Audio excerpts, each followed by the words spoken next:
All right. Well, let's do it then. All right. Let me find this link really quick. Uh,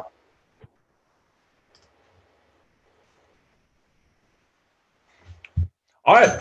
Well, there we go. A little bit of a tough beginning there, but it looks like we've got everything figured out. We've got a 10-game slate to discuss, and I'm joined by Slip Cliffy. I'm Jake Hari. What's up, Cliffy? How was last night? Not too bad. One of those nights where the right goalie or the right one-off in a different situation probably brings a much different result, but those tend to be most nights. So just got to run it back again here tonight and hope for a better result. Yeah, run it back indeed. Just real quick before we get into the games, we're going to fly through these because we got a little bit of a late start. Wanted to give a shout out to Eric Lindquist. He took down the FanDuel 20K to first last night. He's an NBA guy. We have a habit of making NBA guys into good NHL DFS players and then taking all of our prize money, Cliffy. So maybe we'll do it again tonight. I don't know. Maybe one of the other awesome NBA guys, Brian or someone, will bank NHL tonight. But if not, hopefully one of me or you or one of the people watching the stream, I'm going to just send this link into the premium Slack, and then we will get started with the games. I mean, did you see anything interesting last night? Anything unexpected? The one thing that was kind of unexpected for me was the lack of penalties. We talked yesterday on the show about how there's so many penalties when the NHL returned to play back in the summer for the playoffs. Last night there really wasn't. I went through each game and there's either 6 or 7 power plays from each game, and the league average is about 6. So wasn't anything too crazy. Everybody did look pretty slow, mostly pretty slow, mostly pretty gassed, especially the older players. Mulligan really looked like he was sucking wind. So I think, maybe we're going to have to give it a couple of weeks here before some of the, especially the older players, find their hockey legs. Yeah, and real quick, because we're going to fly through some of these games, we'll take some more time on some than others. The ones with more stuff to talk about, some of them will be quick.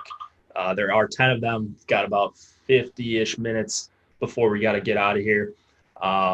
So be sure to subscribe to the channel, give us a like, help us grow the channel, and continue to provide free content. Your subscription is the most important, even if you don't have a subscription to the site. We really want you to subscribe to the YouTube channel. We're chasing after that 50,000 subscribers, and we're almost there. So we want to get there by the Super Bowl. Got a few more weeks, and we're closing in. We're less than 2,000 away. So hit the notification bell. You'll know when we go live. Shout out to Clayton again, giving us a super chat. Great start. Thanks for the JVR and Ethan Bear heads up. So I think we both like JVR. You pointed out Ethan Bear, I believe, yesterday. So that one's for you, Cliffy.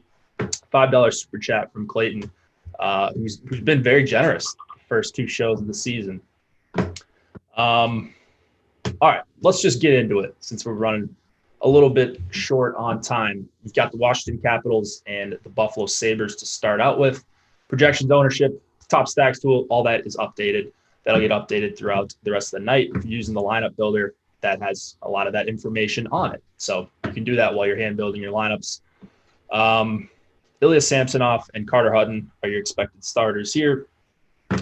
Eichel, Taylor Hall, and Tage Thompson as the Buffalo new look top line. We've got some familiar faces, basically the exact same top 6 for the Caps as we've seen over the last couple of years. 2 playable lines there, at least 1 playable line on the Sabres side. First of all, what do you think about Buffalo 1 here with Tage Thompson, the Eichel Hall pairing, and then talk about the Cap side as well? So Tage Thompson is kind of an interesting guy. He was one of the prospects traded to Buffalo in the Ryan O'Reilly deal a couple years ago, and he really hasn't done anything since he got there, but he was a legitimate prospect when he was drafted. He was a first rounder in 2016. If you look at his AHL numbers, he's played parts of seasons because he was playing at times up in the NHL, but he had like 20 goals over 55 games or something over parts of three seasons in the NHL. So this is a goal scorer. Jeff Skinner's on the 4th line for Buffalo. He's making $9 million. This team wouldn't do that. This team wants to make the playoffs. They wouldn't put Jeff Skinner on the 4th line unless there is a very good reason for doing so, and it's probably because Tage Thompson looks so good in camp. So, Thompson, like I said, it was a legitimate prospect. So he's not somebody that I would just necessarily throw out off my stack just because he is so cheap. It can help bring down the average cost. But I do like Buffalo a lot here tonight. They're one of my higher owned stacks.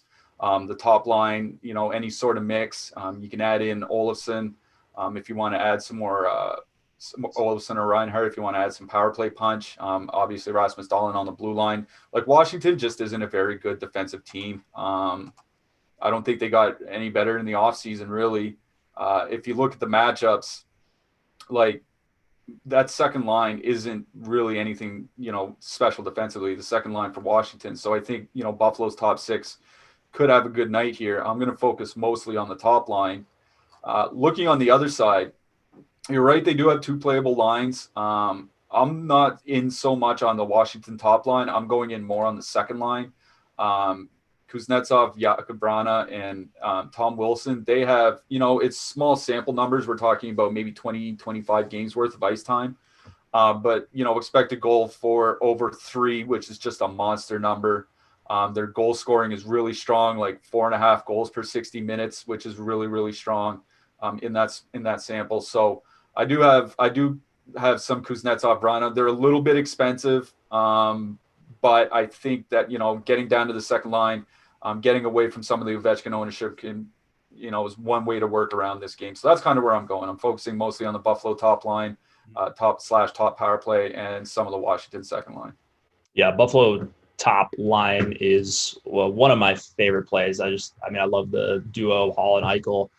Not sure exactly what they're going to be just yet. Don't know what to think of Tage Thompson, but he's cheap and he might get left off of some stacks. Being an MME guy, 150 maxer. By the way, no 150 maxers made money last night in the DK $10, which is kind of crazy. Usually one or two do. There had to been like 30 of them. And it was a tough game with the 50K to first, 10K to second. So just thought of that and wanted to bring it up. So if you 150'd any tournament yesterday and, bricked or you didn't make any money, don't feel bad because a lot of us, including me, had a rough night in that DK tourney. The Washington top line in our top stacks tool is actually one of the most under-owned stacks on the slate. So right now they're coming in with a 12.9% top 2 stack percentage, just a 7.7% ownership share. So that's making me raise my eyebrows a little bit. I wasn't super crazy about them being on the road.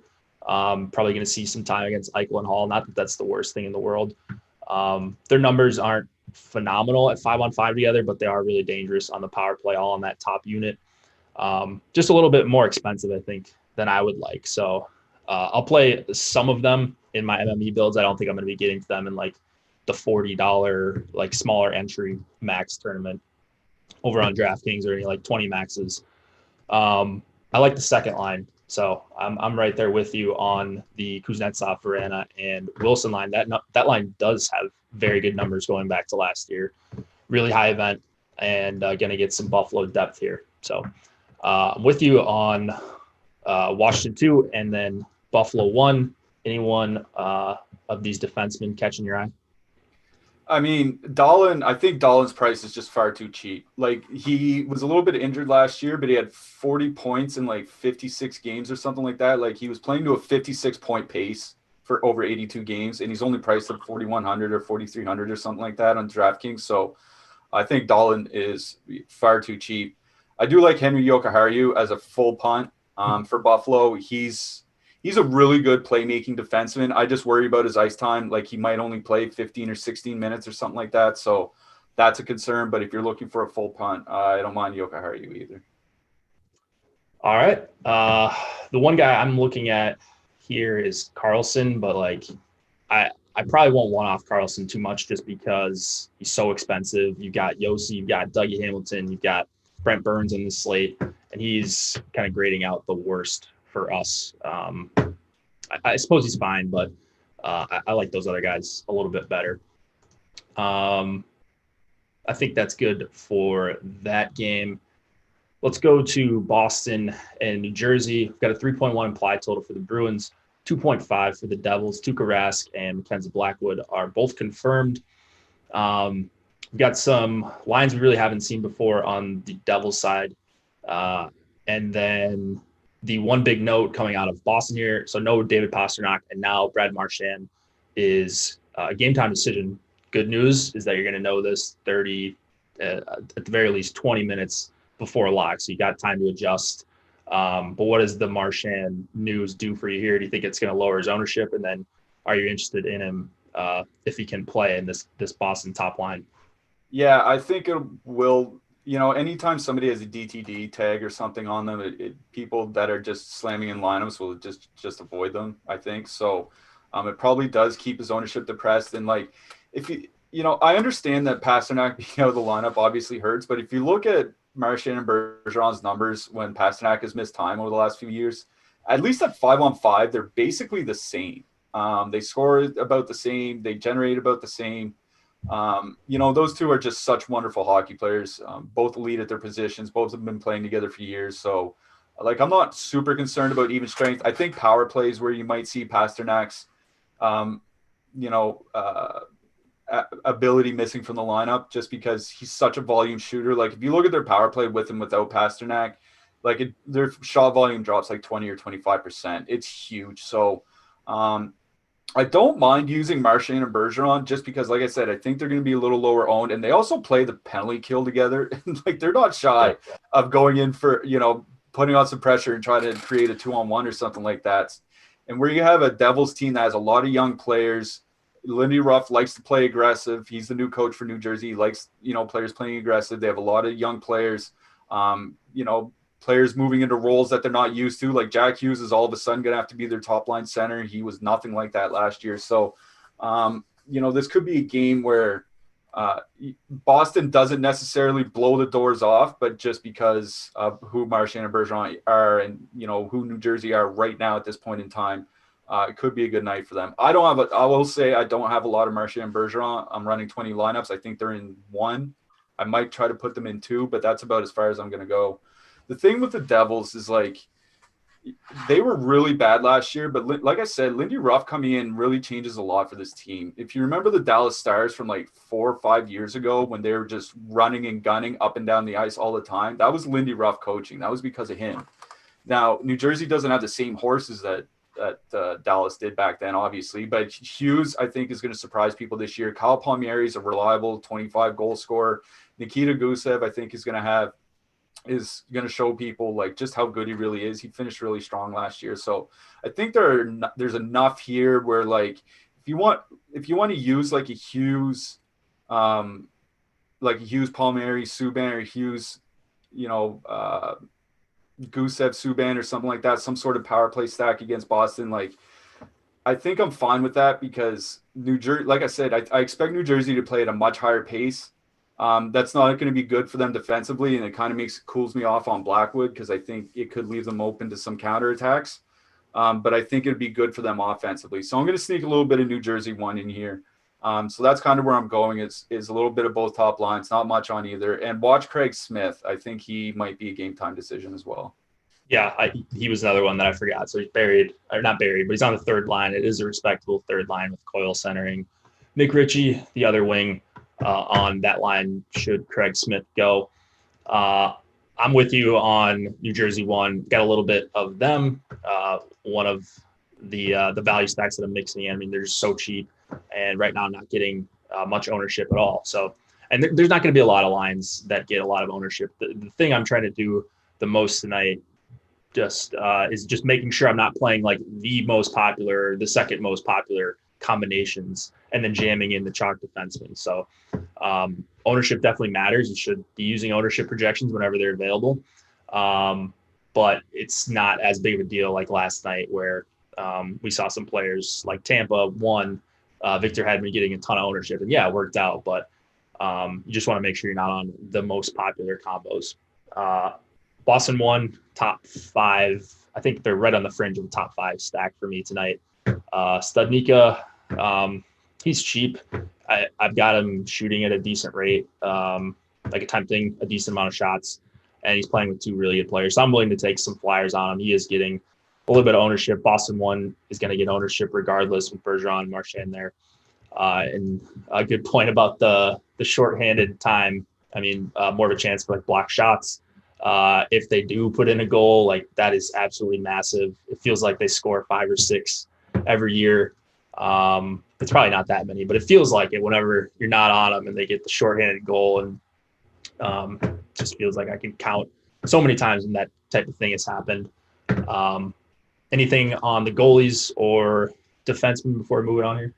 I mean, yeah, like I said, I'm kind of out on Blackwood because I think New Jersey is so young. They make mistakes that leaves them open to 2-on-1s and 3-on-2s, like those high percentage chances. But Blackwood at 7,000, like I think he's going to see, if Lindy Ruff plays his team like he normally plays his team, like Blackwood should see a lot of shots. So whether they're too dangerous to save, we'll see. But I think he faces a fair volume here tonight. So if you need a lot of volume and a cheap goalie, that's one option.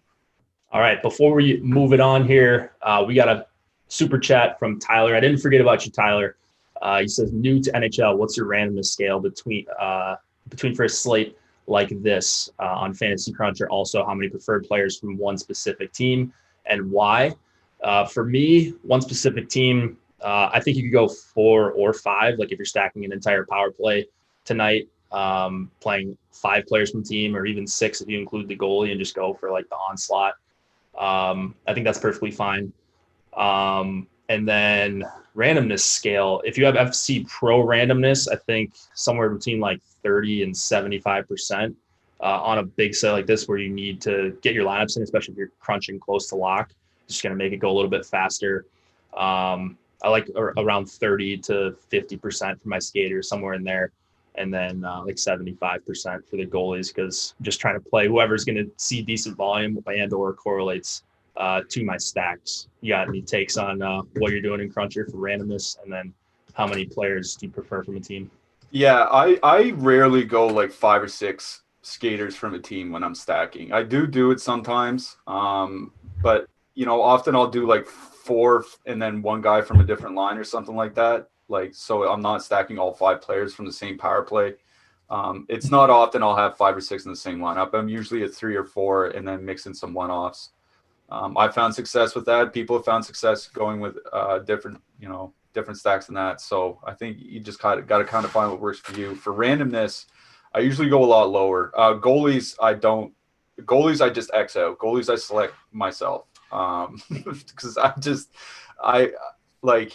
just find when I use Cruncher, it gives me expensive goalies way too often, and I rarely use expensive goalies. So I usually manually pick my goalies. My randomness on skaters is a lot lower. I'm usually around 20 or 25%, just because I usually keep it around a pretty tight core of players. And I don't make 150 lineups. I only make 20. So yeah, so I usually make like 200 to 300 lineups. So I'm cutting out the ones that are really poorly projected or like too contrarian. So that's why I think I use a little bit more randomness. If you do, for anyone that is having that problem with goalies and getting way too many expensive goalies, what you could do is just like increase the randomness as the goalie's price gets lower, especially on DraftKings with the dynamic pricing, and that'll make those cheaper guys pop up a little bit a little bit more often. So just a tip if you guys want to try that out. Vasilevsky almost worked last night, the expensive goalie. He almost worked. And in fact, he did work for Eric to the tune of 20K, but he wasn't like the nuts goalie that you needed. I can't remember who even was. Maybe one of the guys in the late games, Binnington or something like that. Yeah, it would have had to have been Binnington. Yeah. All right, so a couple games down. Let's go to the Islanders and the Rangers. 3 implied total for both sides. Varlamov and Shesterkin here. Take this game wherever you'd like to. I think we've got some good options on both sides. Yeah, the one thing, like, I find the Islanders top line a bit too expensive. Like, it's a good matchup, don't get me wrong, but 18,100, like, they're $1,000 more expensive than the Sabres top line. I'd rather play the Sabres top line, So they're only $1,000 cheaper than the Edmonton top line. Like, yeah. I just find that that's a really expensive line, considering that there's probably not a point per game player on that line. You know what I mean? Like, Barzal could be in a different lineup in a different team, but he's not going to be. So I just find And then you look at the second line. The second line's over $16,000. Like Brock Nelson over 6K. Like I like Brock Nelson, but come on, like it's just one of those things where it's a good matchup, and I like the line combinations, but it's just so expensive that I find I just have a hard time getting them into my lineups. I think I have a couple NY2, Islanders 2, sorry. And that's it from that side. Like I don't have any of the top line. I just for me they're just too expensive. I think there are better options, better lines, and better players that are cheaper elsewhere. Like honest, I just straight up I'd rather play the Buffalo top line even with Tage Thompson over the Islanders top line. Yeah, I mean that's fair enough. I do like the Islanders top line.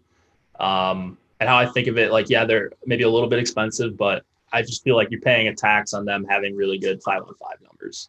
And so, like, the fact that they play 15, 16 minutes some games is frustrating, but, like, I don't really think that hurts their upside for tournaments.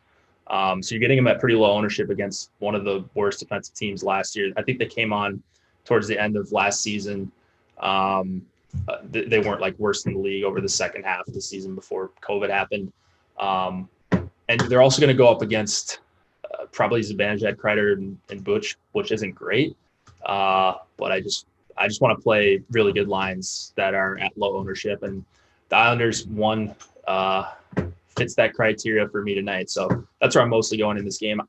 I thought I would really like the Rangers side here, and I don't really love it. Zibanejad line actually didn't have as good of numbers as I recalled last season, but anyone on the Rangers you want to point out? I mean, a lot of the Rangers was their power play, right? Like their power play went nuclear in the second half of the season last year.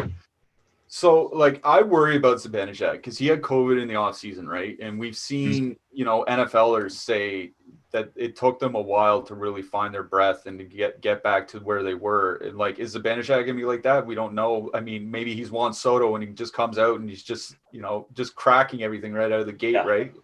So, like, that can happen too. I just don't know where to go with it. So I'm just kind of assuming Zibanejad's normal until we hear otherwise.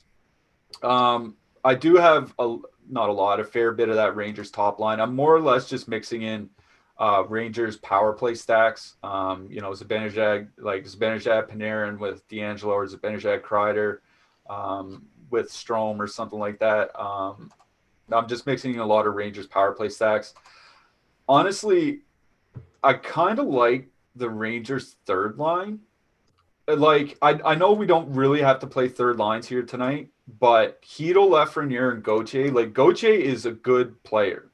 Just flat out, he's a good player.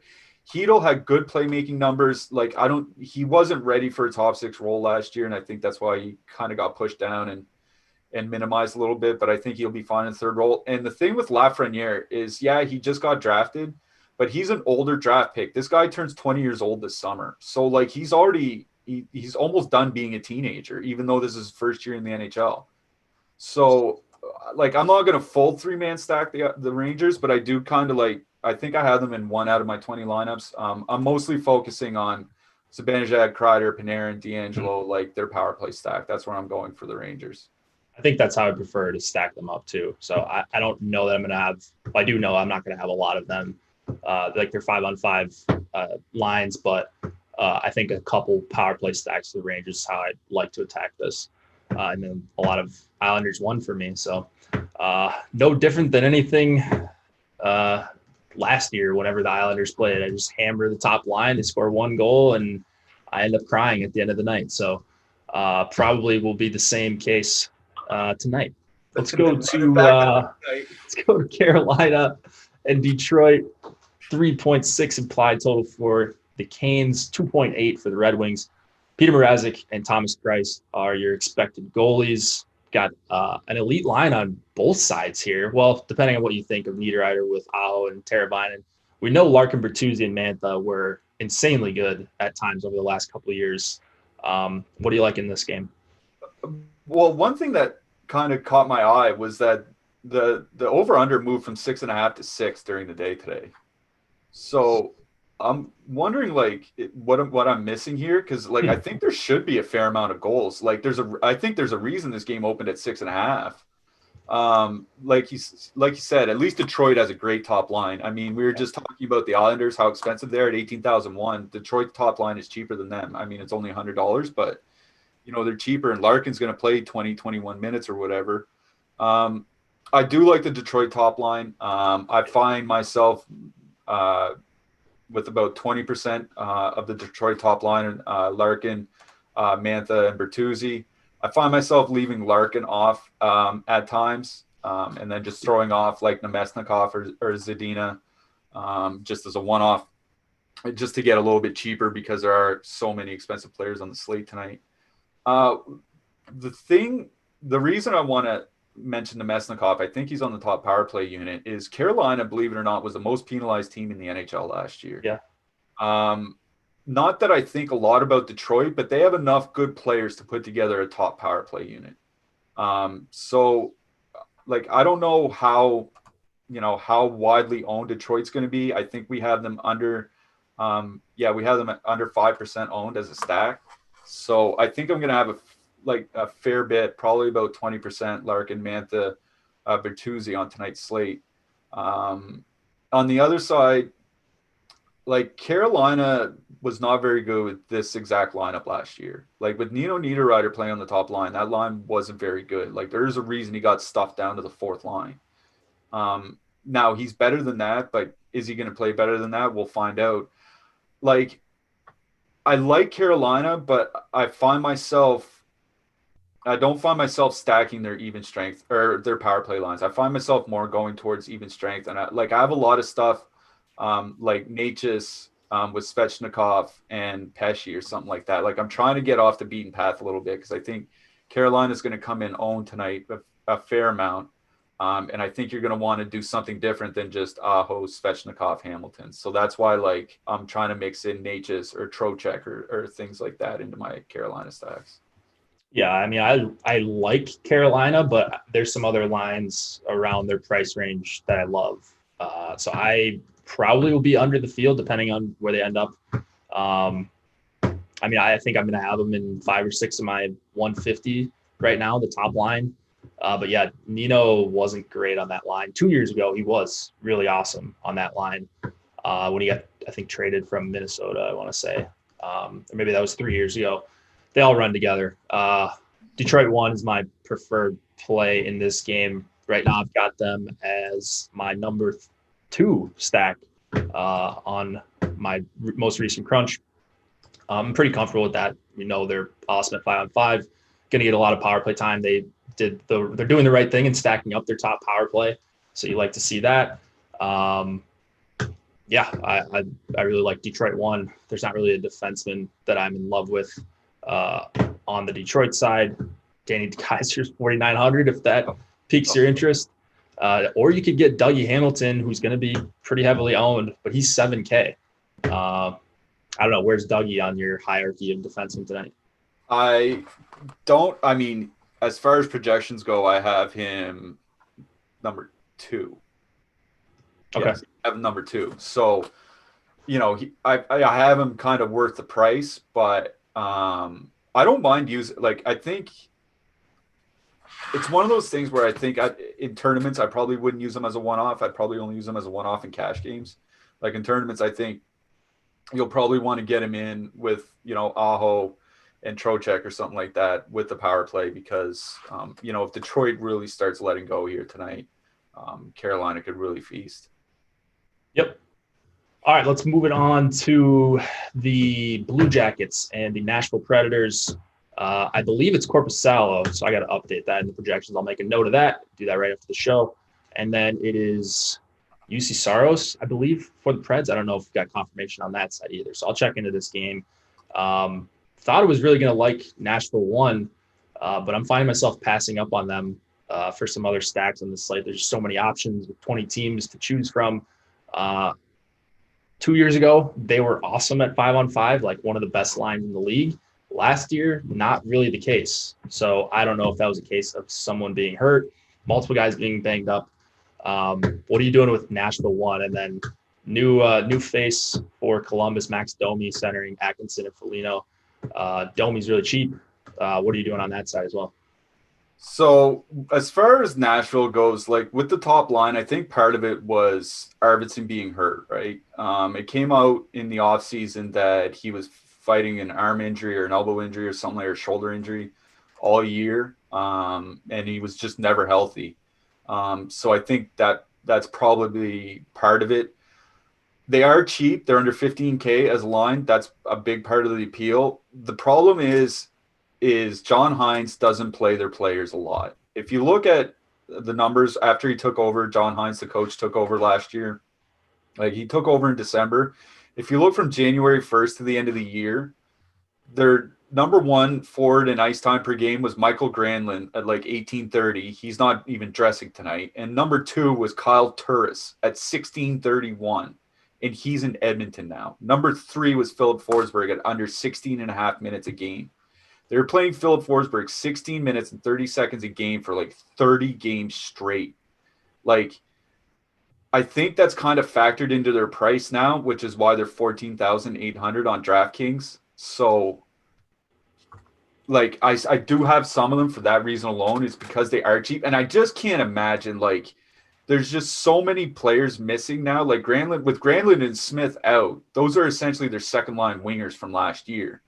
Like, so now they've had to effectively move everybody up a role, right? So I can't, for the life of me, I cannot imagine John Hines realistically sticking to 16 minutes for Philip Forsberg here tonight. Like, I'm picturing it in my head and it's enraging me, which is why I hope I don't see it tonight. Like, I just can't see it realistically happening when they're missing so many bodies out of the lineup. So just on the shot in the dark that Hines figures out that he should play his best players 18 and 19 minutes a night, I'm going to have some Nashville 1. I do have interest in the Columbus top line. More so Dubois and Bjorkstrand. Like, Bjorkstrand is a guy, he was playing 20 minutes a game over his final 15 games or so last year. He played to like a 35 goal pace or something like that, despite playing, 15, 16 minutes for the first half of the season. Dubois, I think, is an underrated offensive player. And